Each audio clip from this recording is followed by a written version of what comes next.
lobbying, or that becomes lobbying, that becomes influencing in unfair methods and conferring certain privileges or giving the benefits, that becomes a quid pro quo for you and for me, mutual benefits that shouldn't be there. If it is there, it is not ethics. And the influencing the decisions of either government or the legislature or any of the organization or even the individual. The highest standards of honesty, accuracy, integrity, and truth will have to be maintained by public relations practitioners. And they should not take extravagant claims or unfair comparisons, nor assume credit for the ideas and the words which are not their own.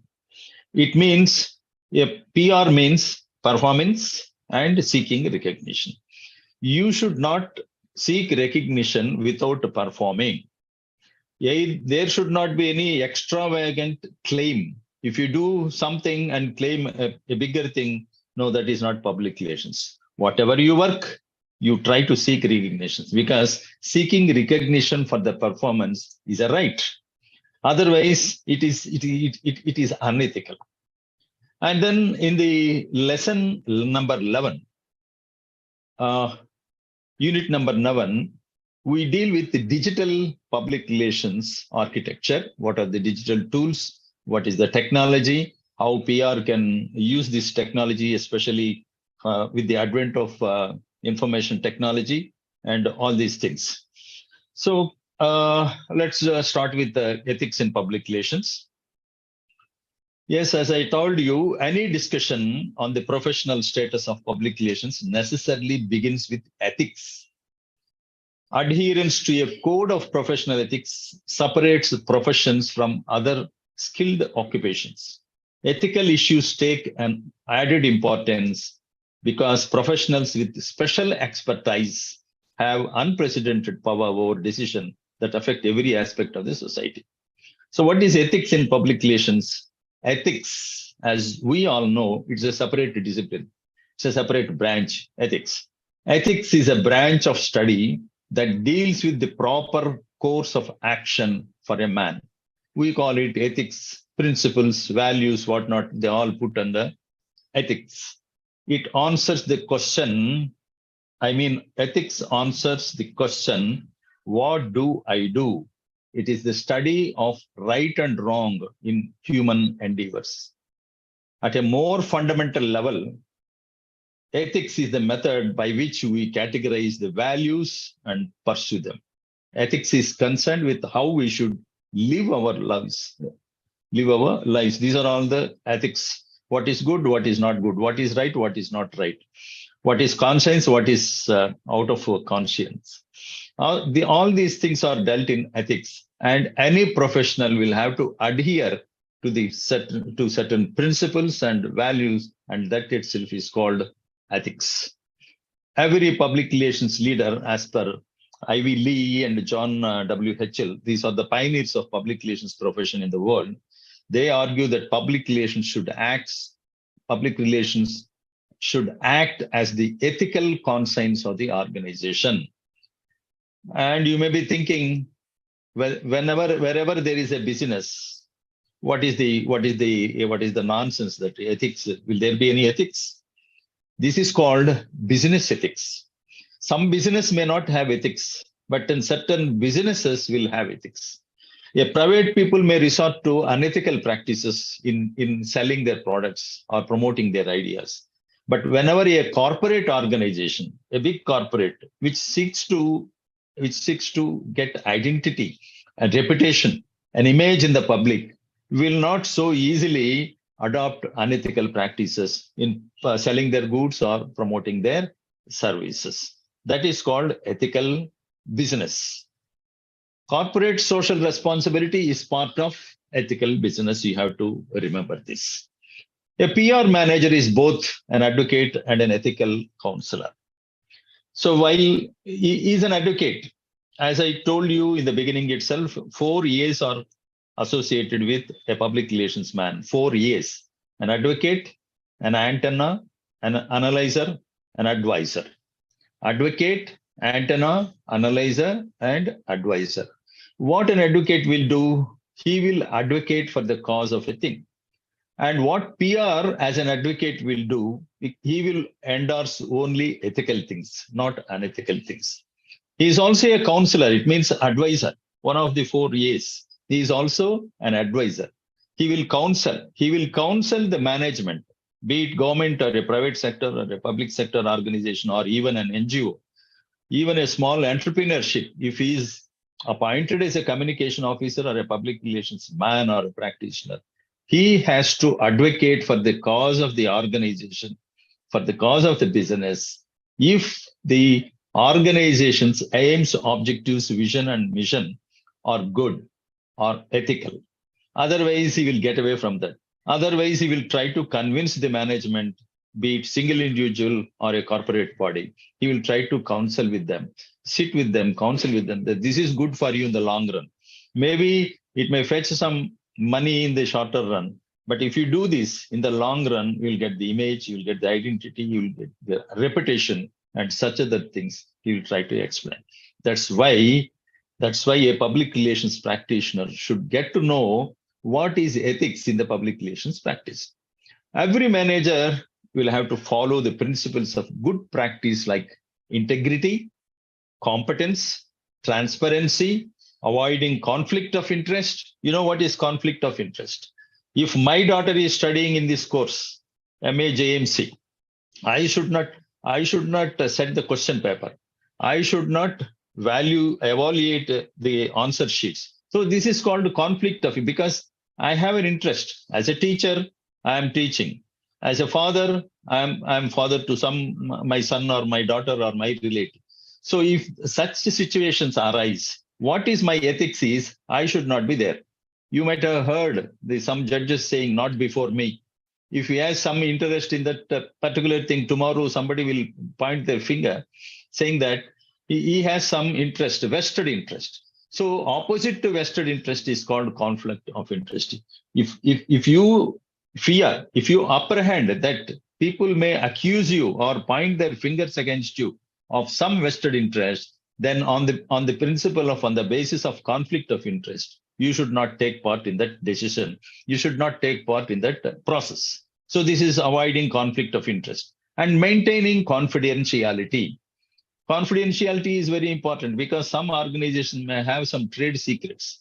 May have some certain secrets associated with their business. Therefore, a public relations manager or a practitioner, because he knows everything about the organization, including the secrets, he should not reveal them, but maintain a strict confidentiality. So that is also a part of ethics. PR managers can play a key role in advocating a proactive role in the practice of ethical PR in organization. What is activity? What is proactivity? What is reactivity? So action, reaction, proaction. Proactivity means on our own, without asking, giving the information, trying to educate the people concerned in advance without their seeking for information from us. We proact. It means we make a step advance. We lend our hand. We'll go ahead and then try to invite them to our organization, either for the business or for giving the information. That is called proactive. If any of you are working in government, a government will try to give proactive information about the organization because it is the duty of the government organization or government body, because they are meant for doing some service or implementing some scheme or program of the government. They have to give some information. And even for organizations also, some brochure will be there. A brochure can also be called as a proactive information because before they come to us, we give some information. With that information, that will lead further for our mutual understanding. And this is called proactive information. And corporate scams occurred in the past. Even today, they occur. Some come to the limelight, some may not come. If they are smaller ones, if they are smaller scams, they will not see the light of the day. And if they are bigger scams, they get into media and the general public will come to know. and they are called corporate scams, 2G scam, 3G scam, Telugu stamp scam in the past, some 30 years ago, Neera Radia scam some 15 years ago. These are all the scams where money is involved. The scam may be the outcome of some lobbying. I have already explained you what is lobbying. Lobbying is not allowed in India. It is unethical, illegal. But in certain countries, especially the West and the Europe countries, lobbying is a profession. It is a licensed profession, and people resort to do. And unfortunately, public relations practitioners in those countries, they do lobbying. Lobbying nothing but influencing a policy, influencing a government department, influencing the legislature to make laws in favor of an interested group. Even we have interested groups. They are called pressure groups. Can you name some? FAPSI, FICCI, IMA, Engineers Syndicate, then Cine Producers Association. These are all the associations. They definitely do some kind of lobbying. Supposing the theater ticket price has been increased or the tax has been increased by the state government. In the recent past, we have seen the neighboring state, that is government of Andhra Pradesh. All these Cine Producers Association or Directors Association, they made a representation to the government saying that this legislation will adversely affect our interest, financial interest. If you raise the tax, service tax, if you raise the service tax, the viewers, the audience may not visit the theaters, but they will go to OTT or some YouTube or some pirated videos and all this. So on one hand, this can be called as lobbying, but through pressure groups or interested groups. For example, FAPSI is there, Federation of Andhra Pradesh Chambers of Commerce in Andhra Pradesh, and FATAXI in Telangana, Federation of Telangana State Commerce and Industry. What they do is, if there is anything, any move about change in the government, if it is at state level, they all get together, they discuss, and then make a representation that these things should not be there in the proposed legislation. The law which you are going to make, this will adversely affect the medium enterprises or small scale industries, something they will represent. This is a kind of lobbying, but through pressure groups, through interested groups. But what Neera Radia did in India some 15, 20 years ago, she being a woman, a talkative, she befriended with ministers and secretaries and all these people. And she mediated between certain major corporations, not necessarily working with that organization, but through her, certain organizations bribed some officials, some ministry level of the politicians. Then they got the things done, and that has been busted, and it has become Neera Radia scam. It was detected through the telephonic conversations between that Neera and certain ministers, because political parties, if one party is in power, the other party, opposition party, keeping an eye on the party in power, and this is how these scams are exposed. So these are all the scams, and misinformation and disinformation campaigns are unethical, and a PR practitioner must be aware of these things. What is misinformation and what is disinformation? In one of my editorials, I will share you in a group the at least recent journals of public relations wise. I wrote about misinformation and disinformation. Even otherwise, misinformation is mistakenly given information. It is not a crime. It is by mistake, because we got to know something, we believed that it is correct, and we casually, in a routine manner, we send it, and that becomes a misinformation. Whereas disinformation is given with intention. A disinformation is a crime. It can be the man or the woman who passes on disinformation with an intention to influence people, or cause some chaos, or create some confusion. It can be charged with it, is because it is a crime. So a public relations practitioner must be an information literate. Information, it is called information literacy or media literacy. It means he should be in a position to differentiate between what is correct information, what is incorrect information, what is fact, what is not fact, what is truth, what is false. How it is possible only when you know what are the sources, how to fact check it, and whether it is correct or not. Unless you watch news every day, unless you observe the news every day, you cannot differentiate between what is misinformation, what is disinformation, what is true information. So this is all about misinformation and disinformation, and this disinformation is resorted to by companies, resorted to by countries, resorted to by even politicians, and some miscreants in the society also. Because we don't know what is the exactly what could be the motive. Sometimes they get benefited, sometimes even without benefit, they spread rumors, and that rumor is a disinformation. So Question, supposing yes. sir, myself Shiva, sir. Sir, we're talking about disinformation. So I see these kind of disinformation messages in social media through some or the other political parties or some or the other individuals. So will there be any case that we can put on these persons? Yeah, misinformation, disinformation. Supposing it is an against an individual or an against a political party, disinformation, if it is proved intentionally done, or in case somebody is defamed, then civil defamation is there, criminal defamation is there. For civil defamation, there will be huge fines, compensation fines. And for criminal defamation, the people can be rusticated from their position, they can be removed, they can be put behind the bars. If this is disinformation causing criminal defamation, there are all things are there. Some YouTubers were put behind under IT Act because they have given some disinformation, and that has been proved by the investigating agencies. Recently, Rahul Gandhi's MPship has been stripped off because he caused defamation by taking the surname of somebody.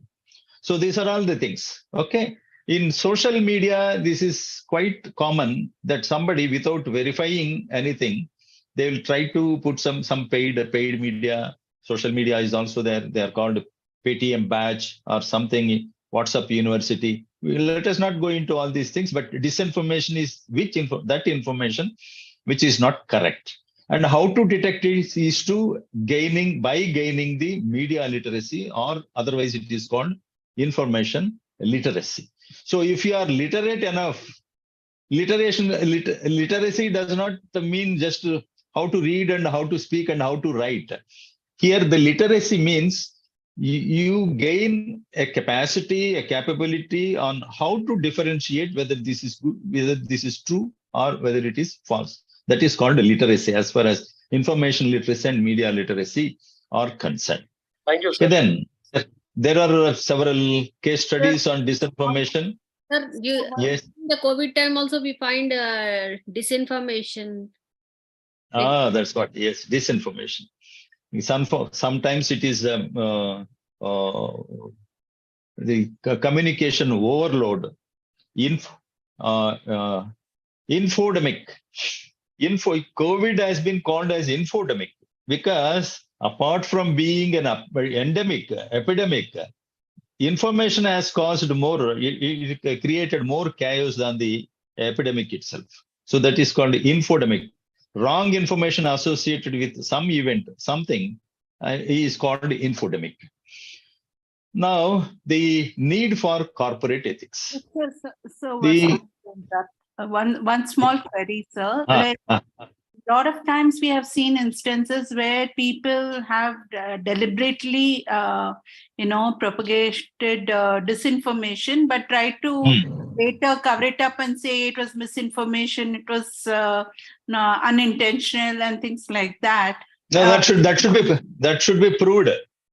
That should be proved. If it is a misinformation, somebody, see, even in our group, somebody says something and without knowing the veracity, without verifying it, if it is posted in our group, if he is innocent, not leading guilty, then it is misinformation. And if he adds something, intentionally posts something to cause some trouble, to cause some chaos, confusion, and to cause damage to the individual, then mens rea it is called. MENS, mens rea. It means a motive, an intention. If that is proved, then it becomes a crime. The people will see, the investigating agencies or even the judicial courts will see in such cases, even the cases registered against people that have commented, made comments, written, spoken, whether it is written word or a spoken word, libel.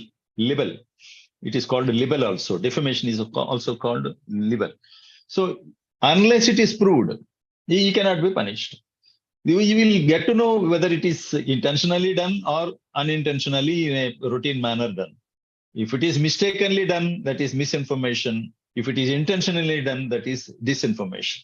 So a rumor spread without knowing is called misinformation. A rumor added something to it and circulated to cause damage to somebody, then it is called disinformation. So what is the need for corporate ethics? I told you, if it is a corporation, if it wants to continue in the society, survive in the society for long, then it has to adopt certain principles of ethics. One such exercise is having a social responsibility. That is the reason why everybody, apart from their businesses, they may be doing some wrongs. They may be causing some damage. They may be causing some damage to the nature, the natural habitat, because for establishing an industry or an organization, the natural habitation, natural settings, even the earth, everything is disturbed. So in order to compensate, offset that damage, corporate social responsibility activities are taken up. They include many things. In the last class, I told you there are 7 categories and 39 activities. The money can be spent by corporate organizations towards corporate social responsibility. Why a corporate organization should follow the ethics means because the people should believe them. This Kiran, the jeweler Kiran, he is promoting himself by endorsing his jewelry. Lalita Jewelry, sir? Lalita Jewelries. Yes. That Lalita Jewelries man gives an impression that he is interested in the buyers of the jewels, that he is interested in his customers. He is selling himself. That is called selling himself. Personal selling. He is not using any model. He is not using any celebrity for that purpose. But he is personally selling. He is personally promoting his things. And he is trying to make people believe that he is telling the truth. So that is the social responsibility. And his product, his jewelry, whatever it is, he explains this is the thing, the diamond cannot be like this.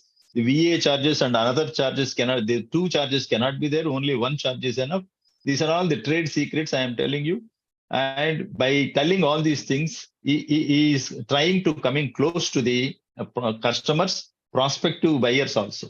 So that is responsibility. The responsibility involves telling the truth, having some ethics. Ultimately, public relations is judged by its impact on the society. This is the reason why public relations value to society is enhanced only when it promotes free and ethical competition of ideas, information, and education about the product, and trying to seek favorable public opinion.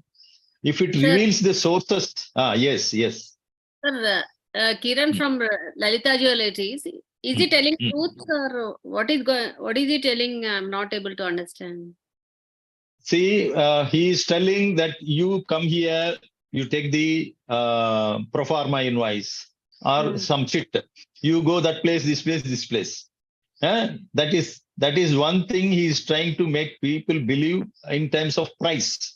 And the second thing is you go anywhere and get it checked. It tells about the quality. And he is coming with a number of schemes. Let us not go into all these things. whereby people are believing that the price and the quality is better than others, than Lalita jewelries. We but don't there's so know. much difference in Tomorrow, that. we don't know. Tomorrow it can be a scam. Yeah. It may leave, it may become a scam tomorrow unless it is exposed. But Yes. as of now, since several years, he is promoting himself, he is promoting his business, he is personally endorsing, he is trying to tell the trade secrets. By all these means, people are believing at least a percentage. So that's it. That's called telling the truth, I revealing the don't. thing. Yes, I don't think it is scam, but it is. Yeah, I mean, price-wise, it is not less compared to some other jewelers. It's just the words is sweet words are counting it. Yes, personal appeal. I'm not doing any fake business. And one I more have thing, sir, and monthly I have monthly schemes also is attracting the yeah, customer. yeah. That is the These main are all the reason. things. That is not only the Once reason. people come, he's trapping them. That's all. He is not a bolt from the blue. He Yeah. has not already he has all of a sudden he has not appeared in the gold business market. He Yes. said, I have manufactured jewelry at my home, and I went door to door and sold the things, and you can verify it from my Nellore district. Let us not go to details of all these things, but as of now, he is he is revealing the sources where from he is getting the gold. He is telling he is asking the people to go and compare it. And if you believe me, if you are interested in my product, then come and buy. So this honesty itself is a ethical behavior. He is as of now, he is appearing to be ethical and honest. So that's it. So value to society is diminished. Value to Sir, society. one more thing, sir.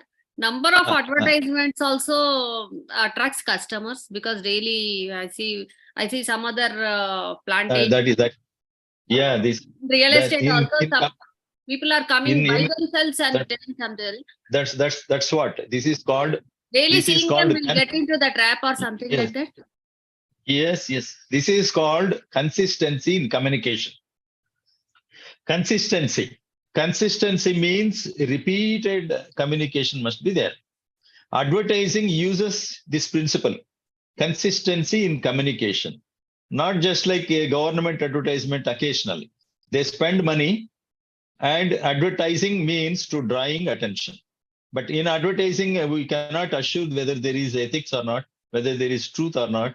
Any advertisement in the name of creativity may be giving some kind of luring information to attract, only to attract. Just for example, Fair and Lovely. Fair and Lovely, all these years, they have made people to believe that if it is applied, they will become fair and lovely. Now they have changed it because world over, the courts, the certain challenges were made through international advertising agencies, associations, and even nationally, and they have changed their name also. They have changed their advertisements also, and advertisement is a paid form.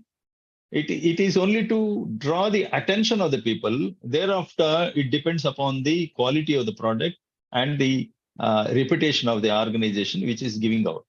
So in order to survive in the market, they do all these things, do some kind of corporate social responsibility, try to give more quantity in the same price, try to give one for the one. Several gimmicks will be, that is all business. We are not going into the business, but how to gain the confidence of the people, customers, or the prospective customers is the crux. So we are dealing with values and ethics in public relations profession. So in selling, in marketing, there may not be ethics, but in order to compensate that, they do corporate social responsibility. But in public relations from the beginning, not as an aftermath, from the beginning, there must be some ethical behavior, some values, some principles. Now, what is corporate ethics versus PR ethics? As I told you, corporate ethics is the ethics followed by a corporate organization. And PR ethics means a PR unit or a PR division attached to that particular corporation will also contribute to the corporate ethics because a public relations man is always tells about the truth. There is no fiction, only facts. No question for fiction, no misleading. Always try to counsel the management that this is true in the long run, this is true in the long run. Seek the favorable public opinion, because public opinion is very important. If the public opinion is in favor, nothing will perish. If the public opinion is against, nothing will cherish. This is the principle. So for this, at least, ethical PR man will always try to counsel, guide, advise the organization in order to maintain good client relationship with the existing customers, existing audience, existing commuters, whatever is the nomenclature, existing public, and the future public also. And what is code of professional ethics in public relations? We have several organizations, national, for each and every country, there is a professional organization for public relations. For example, Public Relations Society of America for America, and Society Australian Public Relations Association for Australia, for UK Institute of Public Relations, for India Public Relations Society of India. These are all professional organizations, and they all have adopted a code of ethics. Apart from these things, you have 2 or 3 international organizations. They are apex federations, and all these national organizations are members into it. One is the IPRA, International Public Relations Association, and another one is Global Alliance. These 2 organizations also, they have code of ethics. They're all universal, common. Every organization, whenever a man is there practicing public relations, he should invariably take an oath that he will practice public relations while in service and outside the service also. So these are all about the organizations. You can read this in the study material. And what is the role of PR professional bodies? A professional body, being a member of professional body, it should be an advantage that the particular member will update his knowledge on a daily basis, or by attending to the lecture program, seminars organized by that particular organization. And then when you come to Public Relations Society of India, as far as our country is concerned, it was formed in 1948, but then it was existing in 3 pieces. One in Delhi, one circle in Kolkata, one circle in Mumbai. And in 1958, all these circles got together and they formed into Public Relations Society of India. First registered in 1958 in Kolkata as a society under Societies Registration Act. And later in 1965, the headquarters has been shifted to Mumbai. There it has been registered again under Societies Registration Act. And thereafter, in 1971, the headquarters of the country being Delhi, headquarters has been shifted and re-registered in Delhi. Now, today it has several chapters in all major cities, and more than 5,000 public relations professionals are members in this organization.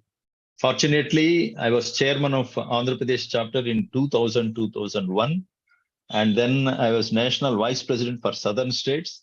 And till recently, till 24th of June, for 3 years, I was national secretary general.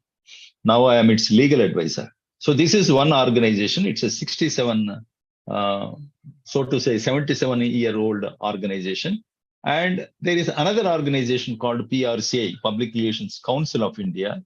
And this PRCI is an offshoot of the mother organization that is called PRSI. It is also operating with its chapter in some of the cities. Coming to the next lesson, that is digital public relations, we will get to know what is conventional public relations and what is digital public relations. What are the digital tools and what are the digital assets, and how digital communication will influence the audience, and how far the people are aware of these digital tools. All these things we will be going to discuss in this unit. What is conventional public relations?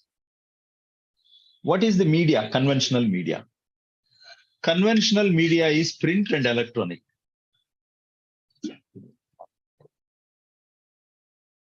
You know what is print media? Print medium is newspaper or any publication, any periodical. And electronic media is divided into two, radio and television. These three things put together, they are called traditional media of communication or legacy media of communication or conventional media of communication. It has three names: conventional media, legacy media, traditional media. And now in the year 1994, somewhere with the in the early 1990s, we got internet. With that, we got the new media. And it is also called new IT media. And from 10 to 15 years, we got social media.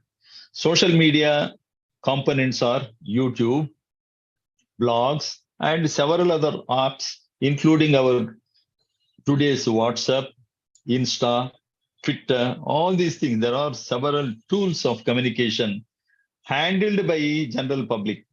It is called people's media. It is called citizen journalism. So the journalism done by a citizen is called citizen journalism. And this social media, IT media, is called also as new media. It is called people's media. So conventional media is print and electronic, that is radio and television. What are the advantages of the conventional media? What are the advantages of this new medium, that is digital publication? And whatever we practice with the help of this conventional and digital is called digital public relations or conventional public relations. So journalistic communication we have, non-journalistic communication we have. Public relations practitioners will do journalistic communication and non-journalistic communication. The difference is simple. Whatever we feed to the media, to the journalists, so that it goes to the public is called journalistic communication. What is non-journalistic communication? What we give directly to the public, not through the media, is called non-journalistic communication. So by organizing press conference, by giving press notes, press releases, or media notes or media releases, we are doing journalistic communication. Our intention is to give out the information to the public concerned through the medium of communication. So that is conventional public relations. And we give non-journalistic communication directly. We make out the annual report, we print the brochures, handouts, the posters, we organize exhibitions, we organize open houses. All these things are non-journalistic communication because we give out information to the public, though they are also targeted public, but directly, not through the medium. And then conventional public relations, digital public relations is through medium, the specified identified medium, and digital public relations through digital media. Through these, as I told you, the websites, portals, blogs, vlogs, and then creating content and putting across any social media tool is called digital public relations. And if you look at digital tools for public relations practice is messaging. We started with SMS, bulk SMS, and then through various apps we have these days, and doing audience analysis. Why do we do audience analysis? Because we need to know who are our audiences, whether our communication is reaching them. If not reaching, how to reach them, how to approach them, which medium of communication is convenient for both access and reach. Access is getting access to the medium of communication. Reach means the reach of that particular medium to the people, wherever they are located, whether they are located in the urban area or suburban area or mofussil area, rural area, or remote area. Whatever is their habitation, whatever is their settlement, wherever they live, whether this particular medium which we are going to use can reach them or not. This is called audience. This is part of audience analysis, and sometimes we adopt to media mix also. And then if it is digital public relations, when we put across some message, disseminate some information to the targeted public or the specified public, we take the help of SEO, that is called search engine optimization. Whenever you go to Google and type a keyword and search for it, this search engine optimization will work, and then you will get lots of displays and threads about the information. So web search is the most common method of finding valuable information in the online world. And one must consider optimizing all the news content. When you will get into optimization, that is the secret. If you are into the web, if your activity is on daily basis and your content is being uploaded every day, then automatically, if somebody searches for you or for your organization or your product, immediately, because you're at it on a daily basis or a weekly basis, definitely it will come to the forefront. Otherwise, if you are once in a way, 3 months or 6 months, naturally it will recede to the background. So this is called search engine optimization. And to get into that kind of optimization, you have to be active on the net. Then social media, as I told you, every day on social media, somewhere, somehow you will get your customers. That is the advantage. And what are the digital assets? Asset means a property. You have a property, you have an asset. And when an organization draws an asset balance sheet, you have on one side assets, on the other side liabilities. And here, every organization will also have some kind of digital assets. What are those assets? A website is an asset, digital asset. A portal is a digital asset. A blog, weblog, or a blog is a digital asset. All these, your video, your audio tape, your videos, they are also called digital assets. And your images, your photographs, if they are stored digitally in a drive, they are your assets. Your audios, your videos, your logo digitally stored is a digital asset. And then your illustrations, your presentations, all your documents, spreadsheets, whatever is there online, they are all your digitals. You have to take care that they are stored properly. They are not hacked by anybody. So because they are your rights, if somebody hacks, somebody copies, again, IPR will come into play, intellectual property right. Under Trademarks and Copyrights Act, you can sue the other kind of people.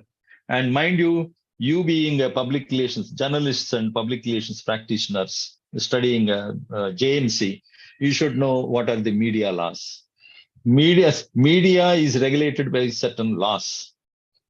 Similarly, public relations is also regulated by certain laws. Whatever law is applicable to media are equally applicable to public relations practice, in simple. So what is the influence of the digital communication? So the digital influence is more than printed communication. Digital communication will have more reach. It reaches many people.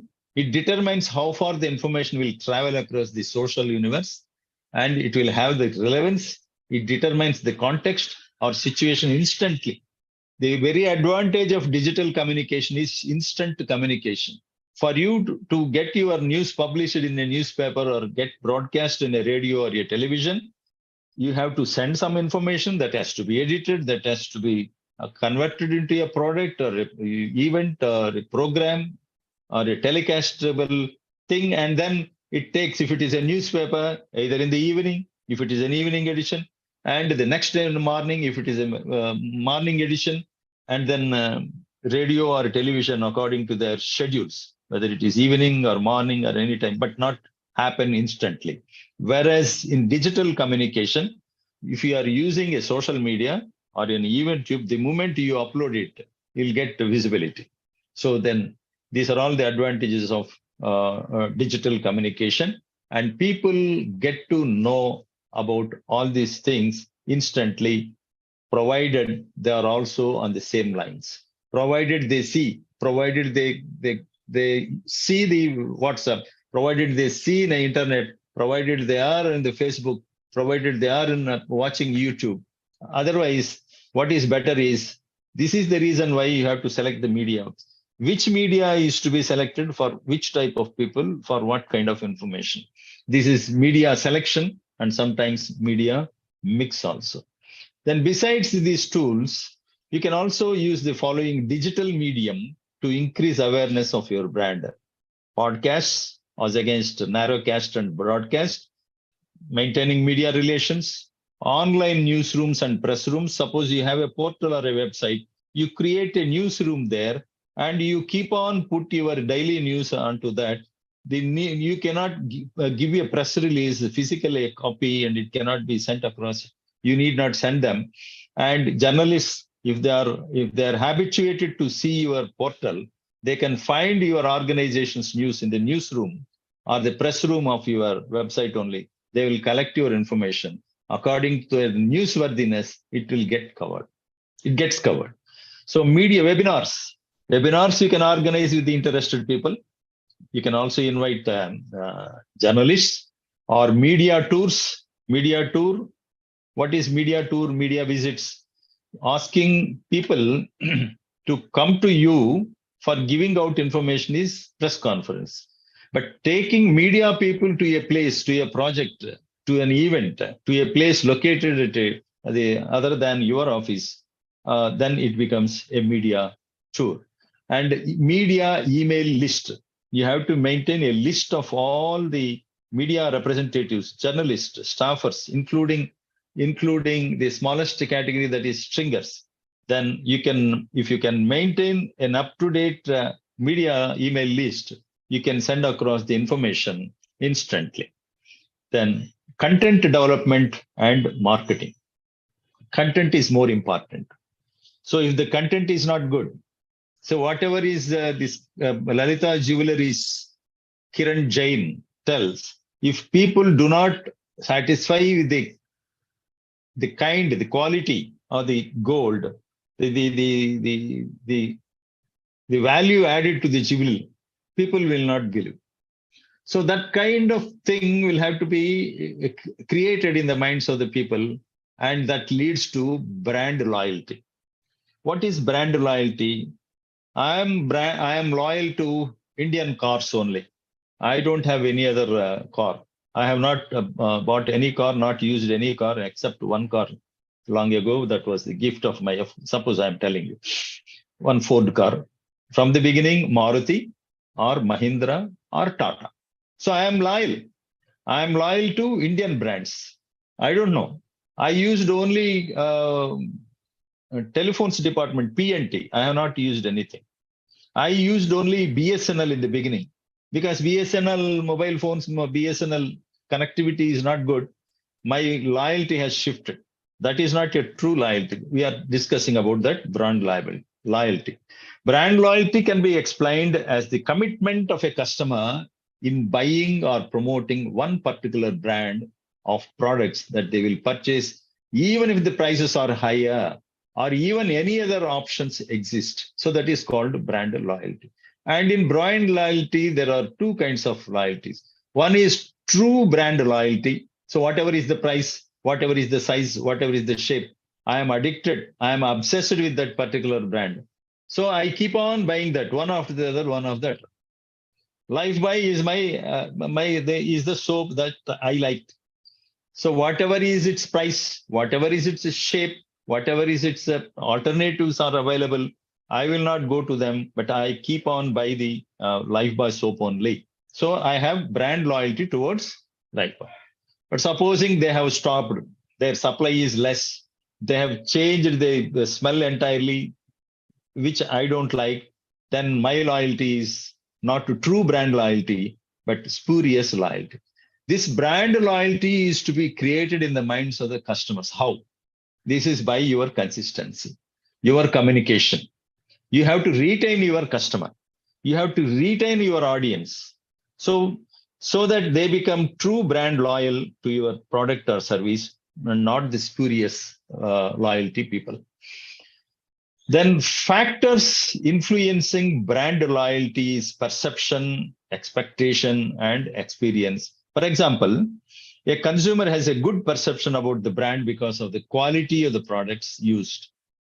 If the quality suffers, brand loyalty suffers. So that's it, simple. Ways to foster loyalty using public relations activities. This is important for us. How public relations practitioners can retain the customers and enforce or foster brand loyalty in the customers. So if PR man is also not a man who cannot give truth, then people will disbelieve you and also your organization. You are there as an ethical man, constantly advising the organization that let us strive to be loyal to the people. Therefore, people will be loyal to our brand, our organization, our services. This is the role of public relations practitioner because he is 4 years advisor, analyst, then advocate, and antenna. There are several kinds of advocacy in terms of, as far as advocacy is concerned, in terms of budget, in terms of media advocacy, ideology, health advocacy, bureaucrat. There are several other advocacies. But our advocacy is to be, to tell the truth, to confine to the principles and values of the ethics so that the organization grows and it stays in the field for a longer period. Then,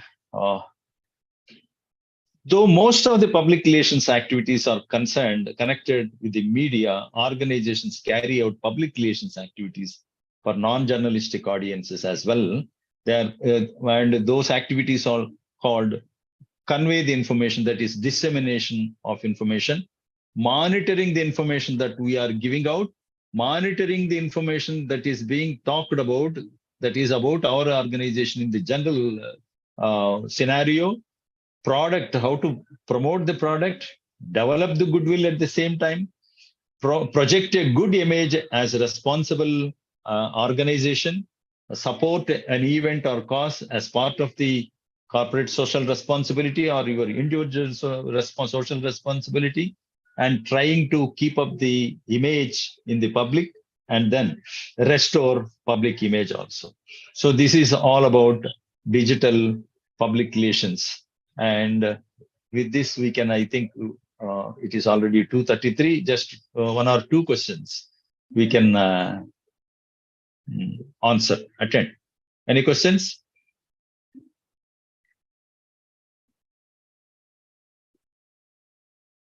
Mr. Prasad? No, sir, from my side, I'm okay. Any doubt? No doubts. No. Yes. Sir, can we get some important questions? Topics, some from your side, sir. Question. At the end of the book, you have questions, model examination question. Generally, from each lesson, one question will be there, one main question, one long question, one short question. What my suggestion is, you go through this question paper. As usual, everybody practices this only. The question paper given in the textbook, and also at least half a dozen previous question papers. You will observe they get repeated with small deviations, small variations. It is only a twist of language, nothing more. But my one suggestion is that you try to understand the terminology. The terminology is also given at the end of each lesson. That is called glossary, specific to our profession. For example, what is social media? What is digital PR? What is ethics? What is analyst? What is advocacy? What is the two-way process of communication? What is two-step flow of communication? What is brand loyalty? What is spurious loyalty? These kind of things, if you can memorize, try to understand before going to examination, then you can easily answer your questions. Mind you, it is not for gaining the marks and getting through the examination and passing out, taking the degree. If you are pursuing a particular thing, the primary object is to gain some knowledge. It's a value addition to your qualification. So that should be kept in mind, not merely marks and passing out, taking a degree. So this is my suggestion. The study material is simple, very clear, and you are not school-going children or junior college or degree college. You have come to the stage of a postgraduate level and pursuing. Almost all have settled, and you have a lot of exposure to the society in the world as well. So it should not be a problem for you to attempt the questions understanding. First, try to understand before going to understand what is the subject. Then try to answer. Try to at least one time you go through the entire text material, course material, at least one time before going to examination. You have in our portal, university portal, the previous classes recorded like this. You can go there and listen to the lectures, whatever is the paper 1 to paper 16. Then try to read out loudly at least once, underlining the difficult sentences, difficult words. Then try to look at Google for clarification. Then that's all. You'll be through. And this is very open universities, very easy. You have assignments, isn't it? Assignment is 2 assignments for 30 marks. Each assignment is 15 marks, and the pass marks is 6. So for 30 marks, assignments marks will be 12 marks.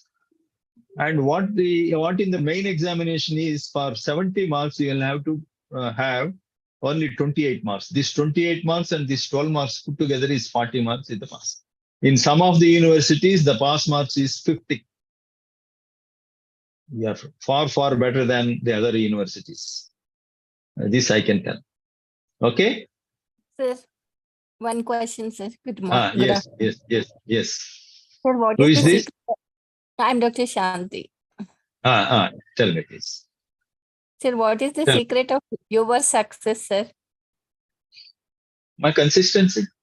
I am there in public relations profession. Though I am a government servant, I retired as an officer. I worked with 6 ministers as PRO, OSD, secretary. I retired. I worked as public relations officer. I worked as administrative officer. I worked as district officer. I retired as general manager in industries and commerce department.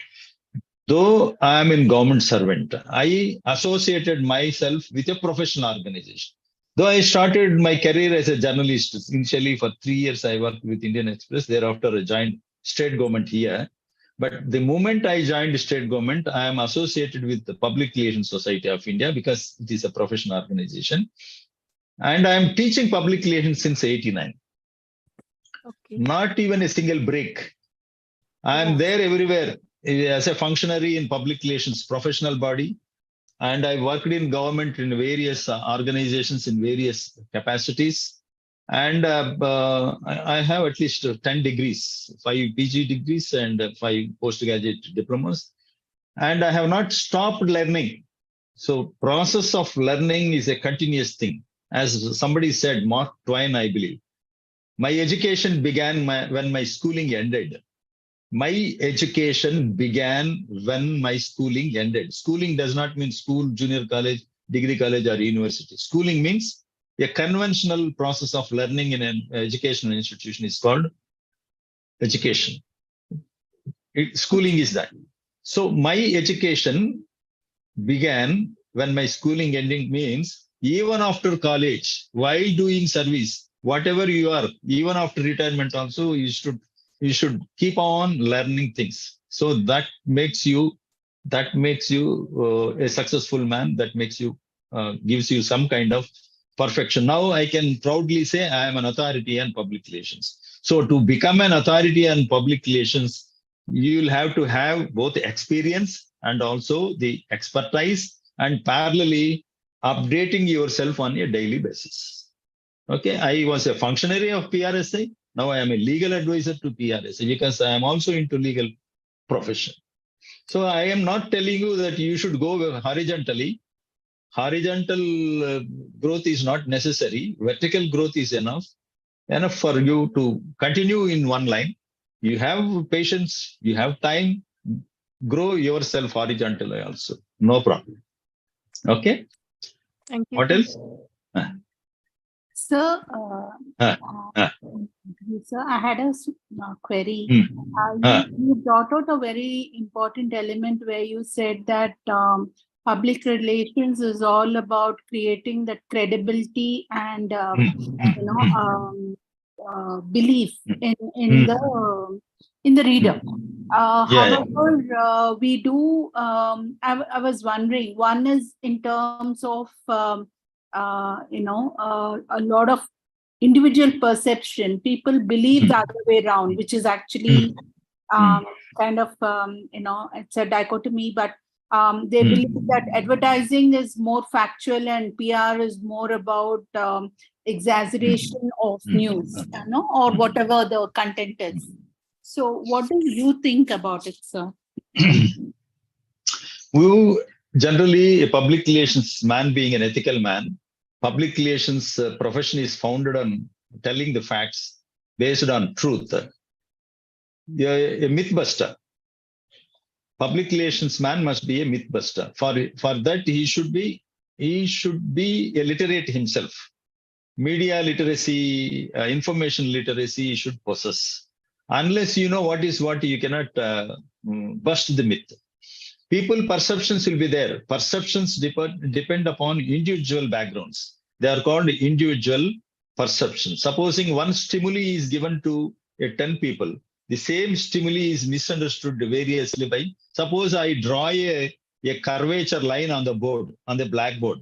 And if I ask somebody, not in the classroom, in the village or whatever it is, some general mixed group, every individual will have a perception about that. Some will say it is a curved line. Some will say it is a wave. Some will say it is a radio frequency. Some will say it is a snake. Some will say suppose he is interested in drawing, it is mountain range. So these are all the perceptions. So perceptions being the same, perceptions being different, what is true? That should be told to the people. So perceptions, and therefore you have to create your content, your communication, so that it suits your audience. And therefore we say general public is a myth in the public practice of public relations. We always focus our attention on the targeted public, specified public. Only to them we communicate. Supposing they have any other perception than what we wanted to communicate, we clear that misunderstandings and we say our purpose of our communication is this. This is the product, this is the service, this is our idea.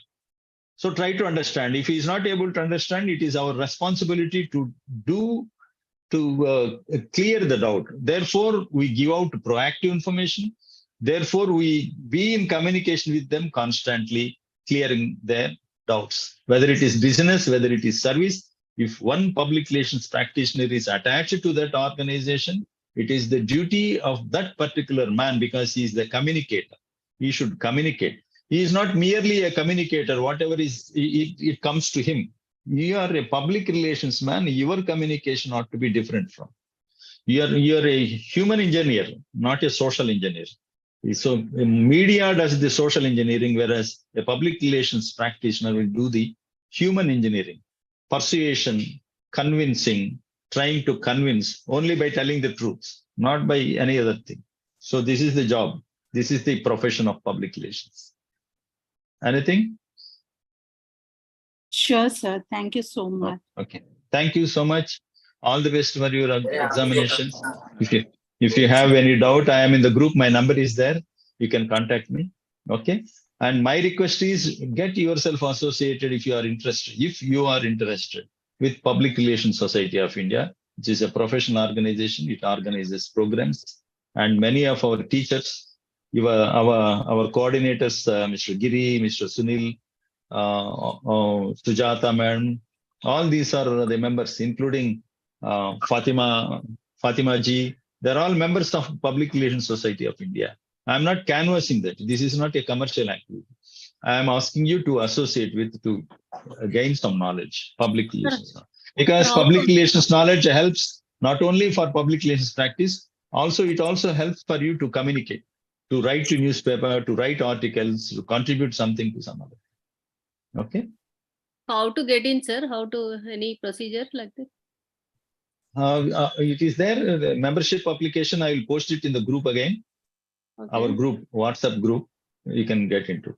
If you are interested, my number is there. You can note down 98488. If you have pen or pencil with you, note down. You text me, I will send you application form. 98488 12031.